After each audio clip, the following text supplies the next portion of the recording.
With that being said, can everybody repeat after me? Say, I celebrate me. I celebrate me. Say, I celebrate you. I celebrate you. Say, I celebrate us. I celebrate us. And on the count of 3, I need y'all to make as much noise as fucking possible for all this goddamn celebration we got going on right now. Make some noise. 1, 2, 3.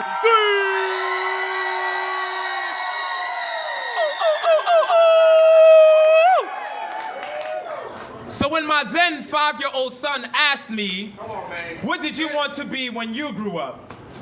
I was immediately shifted to a time in middle school when teachers would ask me this very same daring question. You know, ever since I was 8 years old, I've always wanted to grow up to become a cigarette because it is the only thing that my father could never abandon. For as long as I can remember, I've always felt like a man constantly in reverse, like the backwash of a dream, like karma's favorite crash test dummy, constantly begging someone for all the love they've already given me. See, I started drinking and being with women in order to fill up all of the potholes inside of my spirit, but drinking more absolute only made me more obsolete as I treated having the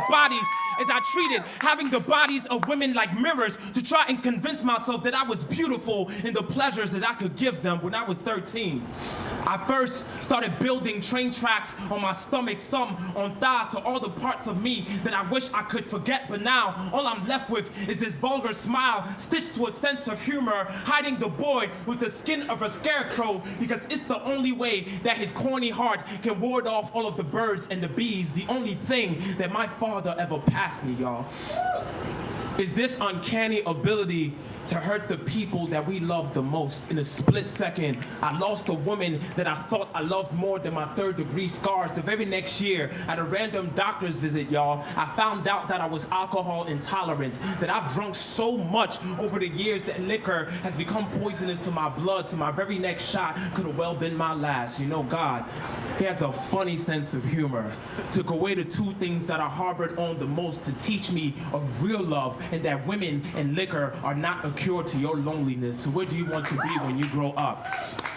I answered, I want to be a pediatrician, one that helps save and heal children, starting with the one within myself. But who would have known in the 15 years it took to write this poem that I would grow up to become a pediatrician, making a stethoscope out of a microphone, writing poems out like daily prescriptions, and turning the stage into a patient room for the healing of me to start within. Because when you are on the search for the divine inside of yourself, you're often led to the harsh realization that you've been more Rick James than First James, with built-in fire escapes inside of your bones for all the times that you wanted to run away from the blaze inside of yourself. But what kind of legacy will I pass on to my son?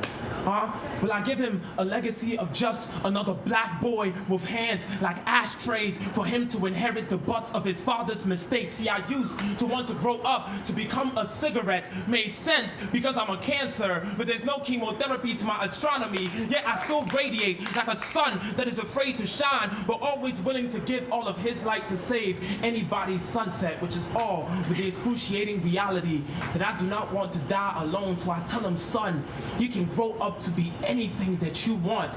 Just make sure to never end up nothing but just a small escape inside of a slow burning pulse, kind of like a cigarette. Word.